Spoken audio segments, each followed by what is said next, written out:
Major Mohit Sharma జీవితాన్ని ఆధారంగా చేసుకుని తెరకెక్కిన ధురంధర్ సినిమా పెద్ద ఎత్తున ప్రేక్షకులను మెప్పిస్తుంది. గత వారం విడుదలైన ఈ సినిమా త్వరలోనే 200 కోట్ల వసూళ్లను కూడా మించిపోనున్నట్లు సినీ వర్గాలు చెబుతున్నాయి. రణవీర్ సింగ్, సారా అర్జున్ కలిసి నటించిన ఈ సినిమా పలు భాషల్లో విడుదలై పెద్ద ఎత్తున ప్రేక్షకుల ఆదరణ పొందుతోంది.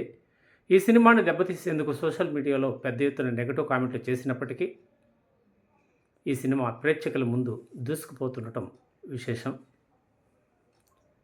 ఈ సినిమాపై పలు డిబేట్లు నడిచాయి. పెద్ద ఎత్తున నెగటివ్ కామెంట్లు రావడం పైన ఇండస్ట్రీలో చర్చ జరిగింది.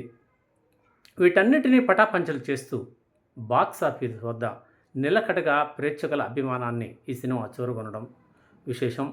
ఈరోజు విడుదలైన అఖండ 2 ప్రపంచవ్యాప్తంగా ప్రదర్శింపబడుతున్నప్పటికీ ధురంధర్ నిలకడగా థియేటర్లో ప్రదర్శిస్తున్నట్లు చెబుతున్నారు.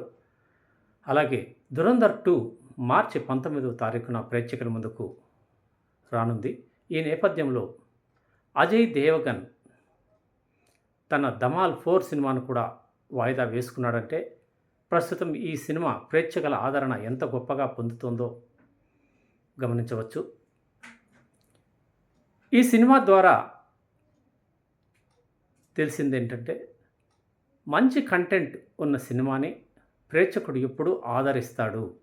ఈ విషయాన్ని దృష్టిలో పెట్టుకొని నిర్మాతలు, దర్శకులు కంటెంట్ మీద పోటీ పడాలని, దుష్ప్రచారాలు చేసుకోవడం ఆపాలని, పోటీతత్వం అనేది సినిమా రిలీజ్ సందర్భంగా ఉండి ఒకరి వ్యాపారాలు దెబ్బతీసుకునే విధంగా ఉండకూడదని, ఇండస్ట్రీ ప్రేక్షకులను మెప్పించాలంటే మంచి కంటెంట్ ఒక్కటే మార్గమని సినీ వర్గాలు అభిప్రాయపడుతున్నాయి.